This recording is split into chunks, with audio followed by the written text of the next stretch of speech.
Hi guys, this is Dr. Sadashivam once again with you. भाई आज एक बहुत ही इम्पोर्टेंट चीज़ की बात कर रहे हैं जो MPC मॉनेटरी पॉलिसी कमेटी इनके मीटिंग के बारे में बात करेंगे। और ये जो एड्रेस है मिस्टर शक्तिकांता दास जो हमारे RBI का गवर्नर, इन्होंने काफ़ी कुछ बताया आज इन टर्म्स ऑफ जो इन्फ्लेशन हो रहा है उस पर क्या कर रहे हैं, काफ़ी सारे चीज़ों के बारे में वो बात कर रहे हैं। और वो सब चीज़ें इतना इम्पॉर्टेंट है क्योंकि हमारे इंडियन इकोनॉमी जो आने वाले टाइम पे कैसे होगा उसको निर्भर करता है। और स्टॉक मार्केट काफ़ी कुछ डिपेंडेंट है ये सब गवर्नमेंट के मॉनेटरी पॉलिसीज़ में, ठीक है जी।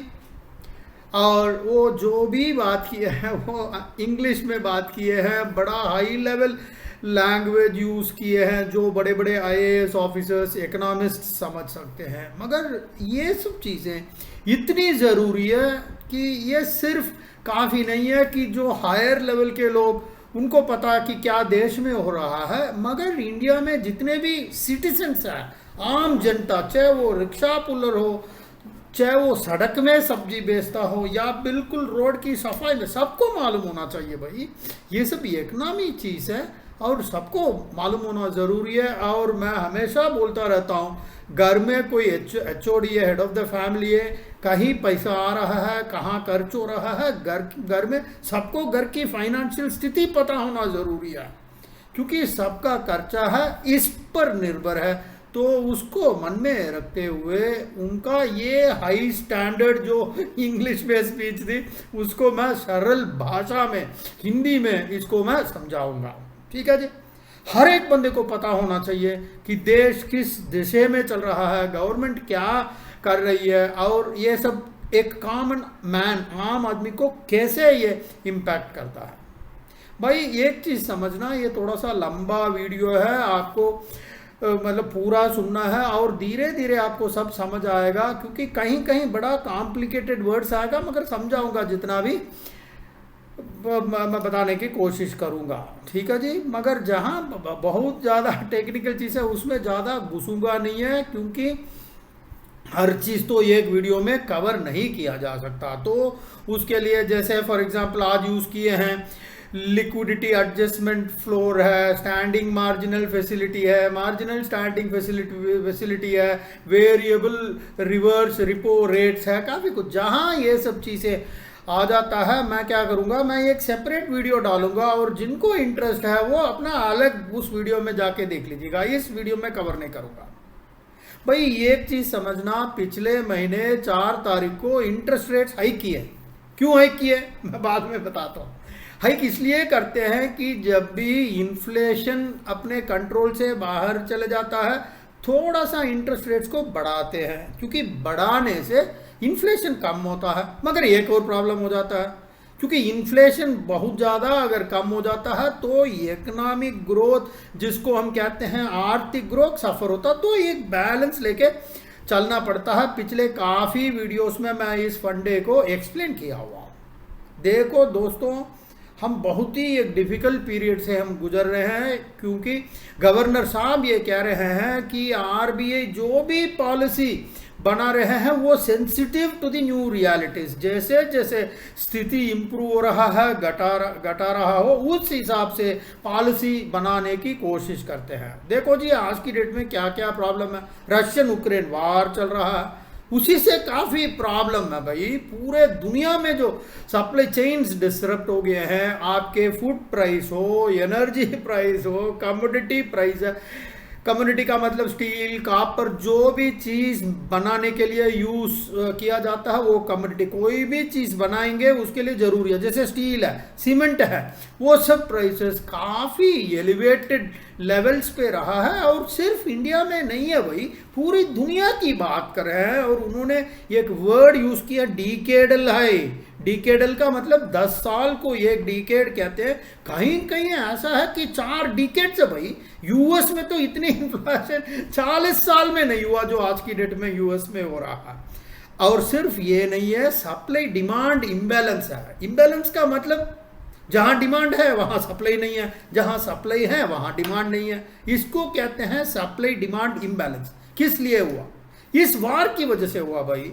माल नहीं पहुंच रहा है, और बीच में तो कोविड भी ऐसे कि तैसे कर दिया, जहां कंटेनर है वहां शिप नहीं है, जहां शिप है वहां कंटेनर, कहीं शिप भी है कंटेनर है मगर माल नहीं है, क्योंकि उस माल बनाने के लिए कुछ और चीज कहीं और से आना, वो नहीं आया क्योंकि कंटेनर नहीं है, शिप नहीं है। देखो बड़ा कंफ्यूजन है भाई।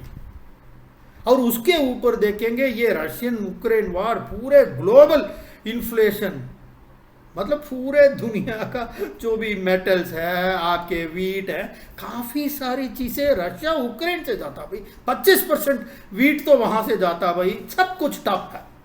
इसलिए हर कंट्री के सेंट्रल बैंक अपने अपने मॉनेटरी पॉलिसीज को रिकैलिब्रेट करते हैं। रिकैलिब्रेट का मतलब एडजस्टमेंट है। जैसे मान लीजिए घर में अगर मान लीजिए डैडी की नौकरी चली गई भाई, थोड़ा रिकैलिब्रेट करते हैं भाई अपने एक्सपेंसेस को। जैसे पहले 4 मूवी देखते थे, अभी 4 नहीं बेटे, 1 मूवी में काम चला लेंगे। महीने में 4 बार होटल में जाके खाना खाते थे भाई, इस बार 4 नहीं, जो दाल रोटी घर पे खा लेंगे भाई। पहले तो 5 किलो देसी घी लेते थे भाई, अभी 5 नहीं 1 किलो में काम चला लेते हैं, जब तक डैडी को दूसरी नौकरी लगेगी। ठीक है। इस जैसे घर का खर्चा जो एडजस्टमेंट करते हैं टाइम टू टाइम, ऐसे ही सेंट्रल गवर्नमेंट अपनी मॉनेटरी पॉलिसीज को बदलते रहते हैं, जिसको कहते हैं रिकैलिब्रेशन। थोड़ा बहुत इंग्लिश भी सीख लो भाई। इसको कहते हैं रिकैलिब्रेटिंग। IAS मेंस में ये सब जो है इंग्लिश में लिखना है, हिंदी समझ लेना, मगर ऐसे लिखेंगे तो ऐसे ऐसे वर्ड्स जो है आपको यूज करना। Recalibration, fiscal policy, monetary policy. दूसरा है इमर्जिंग मार्केट्स है भाई। जैसे एडवांस्ड कंट्रीज है, इमर्जिंग मार्केट, हम भी एक तरह का इमर्जिंग मार्केट्स में ही गिना जाता। हम इतना एडवांस नहीं हुआ। जैसे ब्राजील हो गया, अर्जेंटीना हो गया, ये सब जो है इमर्जिंग मार्केट के कंट्रीज है।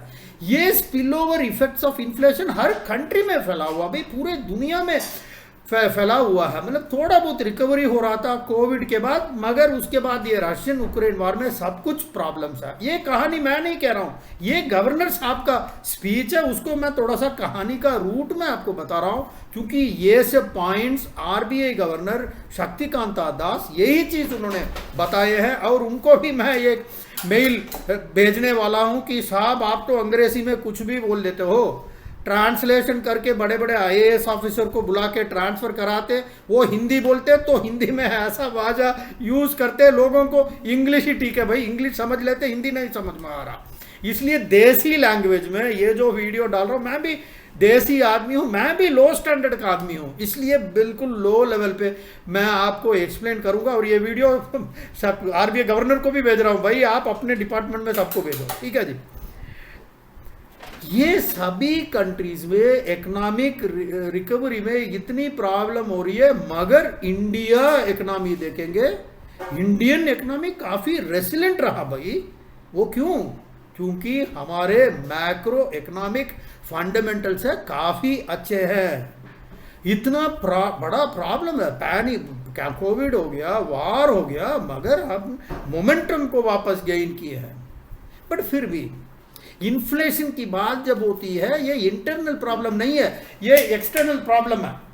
तो ऐसा प्रॉब्लम है दो देश से बाहर आता, हमारे कंट्रोल में है ही नहीं है। बारिश आ गया, छतरी लेके जा सकते हैं, बारिश को रोक नहीं सकते हैं, बारिश तो होगी ही होगी, मगर थोड़ा सा हम अपने आप को संभाल सकते हैं, छतरी लेके जाएंगे जहां भी जाएंगे, ऐसा कुछ प्रोटेक्शन हम रख सकते हैं। वही अभी भी हो रहा है। दो इन्फ्लेशन है बहुत ही ज्यादा, अपर बैंड से भी ज्यादा हो गया। अपर बैंड क्या है? क्योंकि जब भी RBI अपने गाइडेंस MPS में करते हैं, वो एक अपर बैंड रखते हैं, एग्जैक्ट फिगर कोई नहीं रखते हैं, कोई अपर बैंड है, लोअर बैंड है। उनके अपर बैंड से भी क्रॉस करके इन्फ्लेशन पहुंच गया भाई 7% से भी ऊपर। क्यों? Because of shocks. वार के बारे में बात कर रहे हैं, तो इसलिए ये जरूरत पड़ रहा है अकोमोडेशन। ये वर्ड ध्यान रखिए, accommodation policy during the policy. Pandemic में अकोमोडेशन का मतलब है लोगों के हाथ में पैसा लगाना, ताकि लोग उस पैसे को खर्चा करेंगे, क्योंकि ज़्यादा से ज़्यादा खर्च करेंगे, डिमांड बढ़ेगी, उससे कंजम्पशन बढ़ेगी, उस वजह से प्रोडक्शन बढ़ेगी, प्रोडक्शन से इंडस्ट्री बढ़ेगी, इंडस्ट्री से एम्प्लॉयमेंट बढ़ेगी, एम्प्लॉयमेंट बढ़ेगी तो ज़्यादा सैलरी मिलेगी, सैलरी मिलेगी तो कंजम्पशन भी बढ़ेगी। ये एक तरह का circular flow of money, virtuous cycle. तो कभी कभी गवर्नमेंट आके इसको एक ट्रस्ट देते हैं। मान लीजिए कभी कभी पंप चलाते हैं, पानी ऊपर पहुंचती नहीं है भाई, पंप में पावर है बट कुछ वजह से पानी ऊपर नहीं पहुंचता, तो हम क्या करते हैं, छत में जाके पाइप में पानी डालते हैं और पंप चलाएंगे, एकदम पानी ऐसा खींचेगा कि पूरे आपके अंडरग्राउंड टंकी खाली करके ऊपर। इलेक्ट्रिक ट्रेन में देखिए, मुंबई विरार स्टेशन में बैठते हैं, फैन नहीं चलती, कंघी उतार के ऐसा फैन को मारो और अपने आप चल पड़ता है भाई। कभी कभी गवर्नमेंट को ये सब शुरू का थोड़ा सा धक्के का काल करना है, वो करने के बाद इकोनॉमी चलता रहता है। जैसे वहां पे फैन चली, पंप चली, गवर्नमेंट करती रहती है। इसको कहते हैं अकोमोडेशन। ये अकोमोडेशन देने से लिक्विडिटी को बढ़ाया। लिक्विडिटी का मतलब लोगों के हाथ में पैसा देना। ये कोविड के टाइम पे हुआ, जिसको कहते हैं लिक्विडिटी बढ़ाना। मगर लिक्विडिटी बढ़ाने में ये थोड़ी सी प्रॉब्लम है, क्योंकि पैसा का सर्कुलेशन, लिक्विडिटी बहुत ज़्यादा होता है तो इन्फ्लेशन होता है। जिस प्रॉब्लम से हम गुजर रहे हैं उसमें भी cost push inflation, demand pull inflation, सब कुछ है। अभी देखिए CPI cost consumer price index 7 के ऊपर चला गया, WPI 15% के ऊपर चला गया, होलसेल प्राइस इंडेक्स। इसमें नुक्स भी है, फायदा भी है, मगर दोनों को बैलेंस करके चलना पड़ता है। इन्फ्लेशन और ग्रोथ, इन्फ्लेशन को कम कर देंगे, ग्रोथ में प्रॉब्लम है, ग्रोथ को कर देंगे, इन्फ्लेशन का प्रॉब्लम है। कैंसर का कीमो देंगे तो बंदे का बाल उड़ जाता है, बैलेंस करके करना पड़ेगा। ये कहते हैं जो भी गवर्नमेंट करेगा सोच समझ के, कैलिब्रेट, सोच समझ के उसको कैलिब्रेट कहते हैं। एग्जैक्ट अर्थ तो नहीं है, मगर ये वर्ड IAS मेंस में ये वर्ड यूज करिए, कैलिब्रेटेड मैनर वर्ड यूज करिए। तो इन्फ्लेशन को कंट्रोल करने के लिए काफ़ी कुछ स्टेप लिया। जैसे रिसेंटली पेट्रोल डीजल का दाम जो कम किए, वो भी एक तरह का इन्फ्लेशन को कंट्रोल करने का एक मेजर है। आपको लगता है 5 ही तो कम हुआ जी पेट्रोल का, भाई 5 की बात नहीं है। इस चक्कर में गवर्नमेंट को खर्च करना पड़ा 1 लाख करोड़ भाई। उसके बारे में दूसरा वीडियो भी मैं डाला हूँ। तो ये सब करके कैसे भी गवर्नमेंट अपने इन्फ्लेशन को काफ़ी अपने कंट्रोल पे ले आए। भाई कुछ डिसीशंस के बारे में बात करेंगे। ये MPC 6th, 7th, 8th को मिले थे और सब लोगों ने ये डिसाइड किया कि 50 बेसिस पॉइंट बढ़ाना है इंटरेस्ट रेट। 50 बेसिस क्या होता है भाई, समझना बहुत ज़रूरी है। 50 बेसिस पॉइंट का मतलब आधा परसेंट है, क्योंकि 100 बेसिस पॉइंट्स को 1%, 50 बेसिस पॉइंट का मतलब आधा परसेंट। काफ़ी लोग कहते थे भाई 25 बेसिस होगा, 40 बेसिस, कुछ लोग 50, इन्होंने कर दिया 50 में। चलो जी, जो पहले 4.4% का था, अभी 4 ये सब लिख के रखना भाई। ऐसा नहीं कि बेड में लेटते हुए आप सुन रहे हैं, IAS के लिए पढ़ रहे हो भाई, थोड़ा सीरियसली पढ़ो हैं, और इमीडिएट इम्फेक्ट पे होगा, नोटबुक में डाल दो ये सब चीज़ें। उसके बाद ये कहते हैं SDF, स्टैंडिंग डिपॉजिट फैसिलिटी है, 4.65 कर दिए। उसके बाद SF है, मार्जिनल स्टैंडिंग फैसिलिटी, उसको भी बढ़ा के 5.1%। आप पूछेंगे बताना नहीं है तो ये MSF, SDF क्यों? भाई मुझे बोलना ही बोलना है, क्योंकि मेरा काम है। RBI गवर्नर ने जो भी बताया मेरा काम है, मैं कोई चीज़ को छोड़ूंगा नहीं है। मगर किस पे मैं ज़्यादा डेप्थ में जाऊंगा वो मैं डिसाइड करूंगा भाई। मगर जिसको ये SDF क्या है, MSF क्या है, आपको ये सब पता करना, अलग वीडियो है, आप उसमें डॉक्टर सदाशिवम एकेडमी रेगुलरली देखिएगा, कहीं ना कहीं उसको मैं कवर किया हुआ हूँ। बाकी लोगों के लिए ये ठीक है, कौन सा बैंक में नौकरी करना है। उसके बाद होता है विड्रॉयल ऑफ अकोमोडेशन। बात किया ना, कोविड के टाइम पे लोगों का हाथ में पैसा दिया, उस टाइम की वो जरूरत थी। मगर आज की डेट में जो ना बहुत ज़्यादा इन्फ्लेशन है, जो लिक्विडिटी जिसके लिए काम किया वही हमारे अगेंस्ट काम कर रहा भाई। तो अभी लिक्विडिटी खींचना है, उस टाइम जो किए हैं वो अकोमोडेशन था। अभी जो हम कर रहे हैं विड्रॉयल ऑफ अकोमोडेशन, जिसका मतलब है मार्केट में जो पैसा घूम रहा है उसको अंदर खींच लेंगे, बैंक में ले आएंगे। काफी सारे स्टांस है, पहले भी वीडियो में मैं कहा है स्टांस क्या है, न्यूट्रल स्टांस क्या है, डविश स्टांस क्या है, कभी हाकिश है, डव है, घर में चिड़िया नहीं आती है दाना खाने के लिए, वो है डविश है। उसके बाद इंटरेस्ट को कम करते रहेंगे तो वो डविश स्टैंड है, इंटरेस्ट को बढ़ाएंगे जैसे आज की डेट में हो रहा है वो हाकिश है, जैसे वल्चर, ईगल, गिद्दड़ जो भी बताएंगे वो हाकिश है। मैं तो मद्रासी हूँ भाई, मुझे ये हिंदी वर्ड वगैरह पता नहीं है। चलो जी, तो एक न्यूट्रल स्टैंड हो गया है। तो ये जो वार हो रहा है और अकम्पनीड सैंक्शंस है, रशिया के ऊपर काफ़ी सैंक्शंस लगाया गया है, ये सब की वजह से आप देखेंगे कमोडिटी प्राइसेस ऊपर ही होता रहा, ऊपर ही होता रहा। ठीक है जी, इन्फ्लेशन का प्रॉब्लम ये कंट्री में नहीं है भाई, पूरे दुनिया में सस्टेन्ड अपवर्ड प्रेशर है। ये जो प्राइस इंक्रीज सब कंट्रीज का ग्रोथ सफर हो रहा है। और आप देखेंगे एमपीसी नॉर्मलाइजेशन, मॉनेटरी पॉलिसी का नॉर्मलाइजेशन हर कंट्री में हो रहा है। ये सब करने की वजह से वोलेटिलिटी बढ़ रहा है। ये वोलेटिलिटी क्या है, मतलब वोलेटिलिटी का मतलब है बस में आप बैठे हो आराम से, बस 60-70 में चल रही है तो कोई दिक्कत नहीं है, एकदम 100 किलोमीटर में भाग रही है, ब्रेक लगा रहा है फिर 20 किलोमीटर में आ जाती है, ऐसी बस में आप बैठेंगे बड़ी प्रॉब्लम होती है। ये होती है वॉलेटिलिटी। स्टॉक मार्केट हो गया, आपके फॉरेन करेंसी हो गया है, करेंसी का वैल्यू है कभी ऊपर कभी नीचे। स्टॉक मार्केट के दो भाई एक रेंज में नहीं है। गाड़ी चलाते वक्त भी ये कहते हैं भाई गाड़ी थोड़ा स्टेडी स्पीड में चलाओ भाई, ठीक है, ऊबर ड्राइवर को हम कहते हैं। सिर्फ ये नहीं है, इसमें क्या क्या प्रॉब्लम है, इक्विटी मार्केट्स में प्रॉब्लम है, सॉवरिन बॉन्ड यील्ड्स में प्रॉब्लम है, डॉलर अप्रिसिएशन में प्रॉब्लम है। जितना डॉलर अप्रिसिएशन होता है हमारे करेंसी डिप्रिशिएट हो रहा। Capital outflows 3 lakh crore country से बाहर चला गया भाई, फॉरेन इंस्टीट्यूशन इससे पैसा लेके भाग गए। सिर्फ इंडिया में नहीं, हर इमर्जिंग मार्केट में कैपिटल आउटफ्लोस, हॉट मनी कहते हैं, उसके ऊपर स्टैगफ्लेशन की बात होती है। स्टैगफ्लेशन का मतलब एक तरफ तो ग्रोथ नहीं हो रही है और दूसरी तरफ इन्फ्लेशन हो रहा है। जनरली ये कहा जाता है कि इन्फ्लेशन होता है तो ग्रोथ हो रहा, या इन्फ्लेशन तो हो रहा मगर ग्रोथ नहीं हो रहा भाई, इसको कहते हैं स्टैगफ्लेशन। काफी सारे छोटे मोटे फ्लैगफ्लेशन आना शुरू हो गया और डराने वाले इकोनॉमिस्ट बहुत भरे हुए, बहुत ज्यादा डरा देते हैं भाई, बहुत ज्यादा प्रॉब्लम हो जाएगा, दुनिया बंद हो जाएगा होगा नहीं होगा पता नहीं, मगर ऐसा एक चैलेंजिंग टाइम्स पे क्या होता है भाई, ग्रोथ नहीं हो पाती है क्योंकि इन्फ्लेशन का प्रेशर डेली बेसिस पे हमारे सिर के ऊपर बैठा रहता है, इसलिए उसको कंट्रोल करना बहुत जरूरी है। अभी होगा क्या है भाई, धीरे धीरे हम देखेंगे। एक और चीज है कंज्यूमर प्राइस इंडेक्स जो 7-7.5% की हम बात कर रहे हैं, इसके अलावा wholesale price index, wholesale price index जो बड़े बड़े इंडस्ट्री जो होलसेल में ले रहे भाई वो 15% है। ये सोचो भाई, वो 15% में लेके माल बना रहे, उनका 15% है और सिर्फ हमारा 7% है, ये बाकी 7% कौन देगा भाई। तो धीरे धीरे धीरे धीरे प्राइस बढ़ाते जाएंगे वो, और इन्फ्लेशन और बढ़ता जाएगा और बढ़ता जाएगा भाई।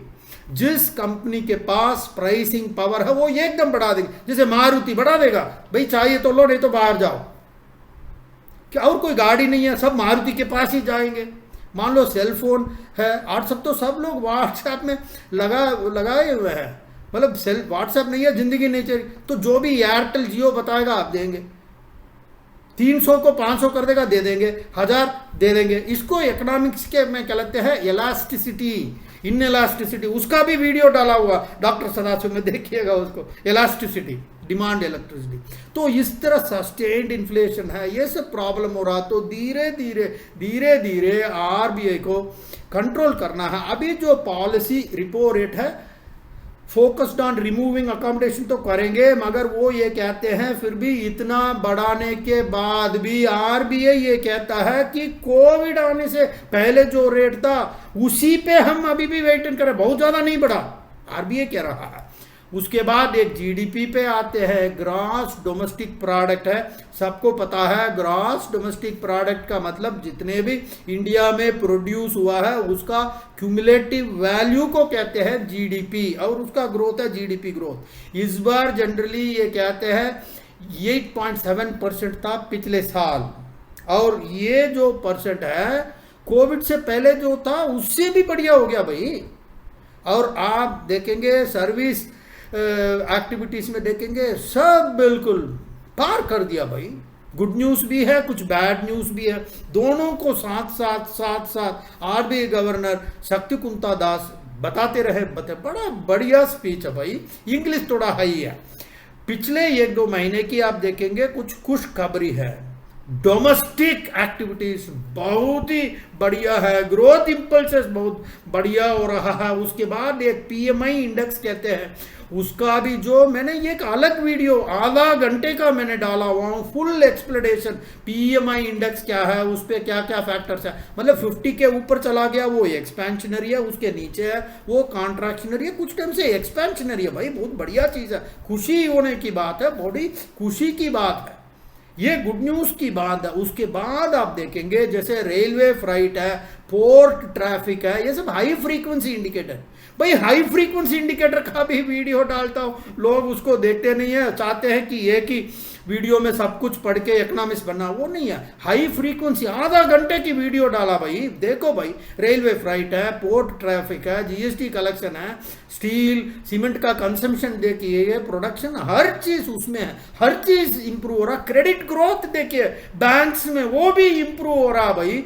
अर्बन डिमांड कहते हैं बहुत ही जरूरी है, वो रिकवर हो रहा है। रूरल डिमांड भी इंक्रीज हो रहा है, जैसे आपके contact centre, intensive transport, cinema, train, ये सब कॉन्टैक्ट सर्विसेज, बार्बर की दुकान, gym, health service, beauty parlour, ladies तो भाग जाते हैं वहां, क्यों लगी हुई है, पूरा अपना बैठ जाते हैं 2 घंटे, तो उस पे पाउडर लिपस्टिक सब कुछ करते हैं। इंटेंसिव कॉन्टैक्ट, इंटेंसिव हर चीज इंप्रूव हो रहा भाई। कैपेसिटी यूटिलाइजेशन की बात करो, इंडस्ट्रीज में 75% के ऊपर पहुंच गया भाई। और लास्ट ईयर को आप देखेंगे बड़ा कम था, लास्ट ईयर तो दिक्कत अब, मगर पिछले 1-2 महीने में काफी कुछ हो रहा। इन्वेस्टमेंट्स देखिए, हर कंपनी अपना कैपेक्स जो है इंक्रीज कर रहा, प्राइवेट कैपेक्स, उसके बाद गवर्नमेंट का कैपेक्स देखो, प्राइवेट का कैपेक्स देखो, और D leveraged corporate balance sheets है, डी लिवरेज है, क्योंकि जितने भी उनका लोन, कर्जे, ये वो जो भी है सब उन्होंने निपटा दिया, डी लिवरेज होके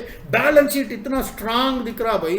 बैंकिंग सेक्टर देखो 1-2 साल में कितना बढ़ने वाला है, बैंक का क्रेडिट देखो, इंपोर्ट ऑफ कैपिटल गुड्स बढ़ रहा भाई। इंपोर्ट हो रहा तो गलत लोग सोचते हैं भाई, इंपोर्ट में भी गोल्ड, क्रूड ऑयल तो इतनी खुश होने की बात नहीं है। लोग अपना शादी में चमकते हुए, कल शादी में जाएंगे, फोटो डालेंगे, लाइक आएगा भाई, चलो उसमें वो इंपोर्ट हमें नहीं चाहिए। हम चाहते हैं इंपोर्ट ऑफ कैपिटल गुड्स, उसके थ्रू और प्रोडक्शन बढ़ेगी, उस फिनिश्ड गुड्स को बाहर करेंगे, वो इंपोर्ट तो बहुत बढ़िया भाई। दूसरा आप एक्सपोर्ट को देखो, अभी इंपोर्ट की बात की, अभी एक्सपोर्ट की बात की है। एक्सपोर्ट की डबल डिजिट ग्रोथ 15 महीने से हम देख रहे हैं भाई।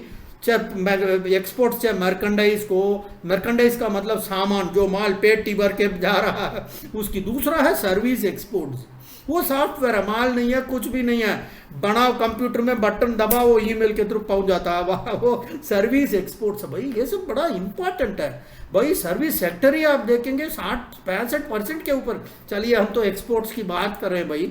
मर्केंडाइज देखेंगे कंटिन्यूअसली 15 महीने से डबल डिजिट हो रहा है।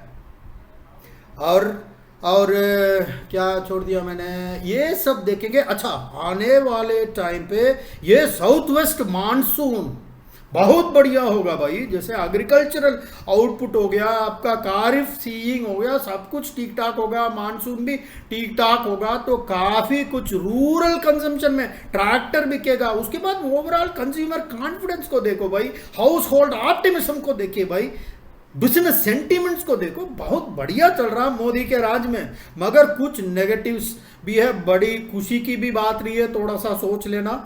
अभी भी जियो पॉलिटिकल एनवायरनमेंट इतना बढ़िया नहीं है, वार बंद होने का नाम नहीं ले रहा है। काफ़ी सारे कंट्रीज क्वांटिटेटिव टाइटनिंग की बात कर रहे हैं, एक्सेप्ट एक दो कंट्री, मेरे ख्याल में चाइना, ये कंट्री है ईजिंग कर रहे हैं, वो तो अलग दिशा में जाएंगे। सब ऐसा जाएंगे तो वो ऐसा करेंगे। पूरी दुनिया में क्वांटिटेटिव टाइटनिंग हो रही है तो वहां ईजिंग हो रही है भाई, उनको ही पता है क्या कर रहे हैं। चलो जी, ये मेरा ओपिनियन है, आरबीआई गवर्नर ने बताया।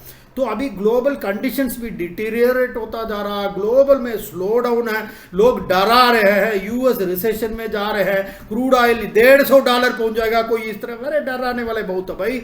जीडीपी थोड़ा सा, बहुत ज्यादा एक्सपेक्टेशन मत करना। लोग चिल्लाते 8% हो जाएगा, 9%, भाई इतना नहीं होगा, थोड़ा रिलैक्स हो जाओ, इतना पॉसिबल नहीं है भाई। जैसे बच्चे कह देते ना आजकल पेरेंट्स को, भाई ज़्यादा एक्सपेक्टेशन मत रखना, आईआईटी वगैरह मैं नहीं जा पाऊंगा, छोटा मोटा इंजीनियरिंग कॉलेज में तो जरूर एडमिशन ले लूंगा। तो एक्सपेक्टेशन 7% है, उसका क्वार्टर बाई क्वार्टर भी उन्होंने दिया, वो सब इतना इंपॉर्टेंट नहीं है। उसके बाद सीपीआई हेडलाइन इन्फ्लेशन, वो भी 7.8 तक रहेगा, तैयार हो जाओ। बार बार मत कहना कि दाम बढ़ रहा है भाई, और 3-4 क्वार्टर इसी पे आपको रहना पड़ेगा, ठीक है जी।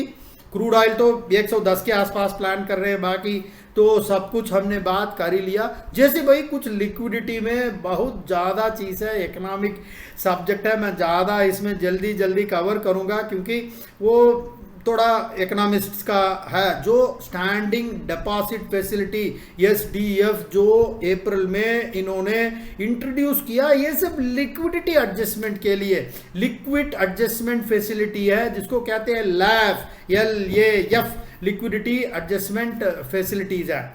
ये कॉरिडोर अप्रॉक्सीमेटली 3.75, ये सब चीज़ें बड़ा टेक्निकल है भाई, आप क्यों इस चक्कर में पड़ रहे हो। वो ये कह रहे हैं इफेक्टिव 40 बेसिस पॉइंट है, इसका मतलब पहले भी मैं आपको पहले एक्सप्लेन किया 0.4% है, over the fixed rate reverse repo rate है भाई। रिवर्स रिपो पहले भी मैंने एक्सप्लेन किया है, डॉक्टर सदाशिवम एकेडमी में पुराना वीडियोस देखिए। रिपो रेट है जो आरबीआई बैंक्स को देता है, रिवर्स रिपो बाकी बैंक्स और रिजर्व बैंक में पार्क करता है, ये है भाई, ठीक है। तो ये सब करने की वजह से क्या हुआ है, एक होता है weighted average call money rate, WACR कहता, दोबारा सुन लीजिए, weighted average call money rate है, वो है एक ऑपरेटिंग टारगेट होगा मॉनेटरी पॉलिसी में। वो एवरेज ऑफ 3.3 जो मार्च में था, अभी 3.3 से लेके 3.54 आ गया है, बहुत टेक्निकल है भाई। और आप देखेंगे तो ये 40 बेसिस पॉइंट करने से टिपिकली बात करेंगे अप्रैल 8 से लेके अप्रैल 30 तक। उसके बाद मई 4 को हमने 40 बीपीएस पॉइंट इंटरेस्ट रेट्स बढ़ा दिया, आप सबको पता। उसके बाद आज 50 बेसिस पॉइंट बढ़ा दिए, तो इसलिए 5 मई से लेके 30 मई तक 41। चलिए वो सब टेक्निकल पॉइंट है, क्यों उस चक्कर में पड़ रहे हैं। तो आप ये देखेंगे, ये सब करने से हम विश्वास करते हैं काम तो आरबीआई का शुरू कर ही दिया है। ये सब किस लिए किया भाई, कि मार्केट का लिक्विडिटी वापस आए। मार्केट में बहुत ज्यादा पैसा रोटेशन में भाई, उसको कम कराना है। तो ये कहते हैं अब्जॉर्प्शन, और काफी अब्जॉर्ब हुआ, ऐसा नहीं है कि कम से कम 2 लाख करोड़ के आसपास वापस आ गया है, तो उस वजह से वापस आ चुका और इन्फ्लेशन कम होगा, वो क्लियरली दिख रहा है भाई मार्केट में। ये सब चीजें बात किए हैं और गवर्नमेंट बड़ा फास्ट एक्शन कर रहे हैं ये सब चीजों में। उसके बाद बैंक्स के बारे में वो बात करते हैं। बैंक्स तो बहुत बढ़िया परफॉर्म करना शुरू कर दिए हैं भाई, क्योंकि बैंक्स का जब भी परफॉर्मेंस इंडिकेटर है, कुछ मेजर इंडिकेटर्स होता है, वो क्या क्या है, ध्यान से रुकिए। एक है एसेट क्वालिटी। एसेट क्वालिटी का मतलब है जो आप लोन दे रहे हैं उसका क्वालिटी ऑफ लोन। ऐसा नहीं है कि आप ऐसा बंदे के पास इंडस्ट्रियलिस्ट, जैसे ये कौन है, क्या नाम था, वो लंदन भाग गया था, मिकुल चोस्की जैसे बंदे के पास पैसा देंगे, वो तो पैसा लेके भाग गया, वो नहीं है। एसेट क्वालिटी ऐसा लोन की क्वालिटी है, आप जिस बंदे को पैसा दे रहे हो वो बढ़िया बंदा है, क्रेडिट वर्ती बंदा, और जरूर पैसा वापस आपके पास देगा। ऐसा नहीं कि जो 2014 से पहले जो होता था वो नहीं है। उस ये तो कैपिटल एडिक्वेसी हो गया, फिर प्रोविजनल कवरेज, फिर प्रॉफिटेबिलिटी। भाई ये सबको मैं एक्सप्लेन नहीं करूंगा, ये तो बैंकिंग का क्लास हो जाएगा। एसेट क्वालिटी तो मैं बोल दिया, कैपिटल एडिक्वेसी, क्योंकि जो भी बैंक पैसा दे रहा उनके पास पैसा फंड का स्ट्रेंथ होना चाहिए।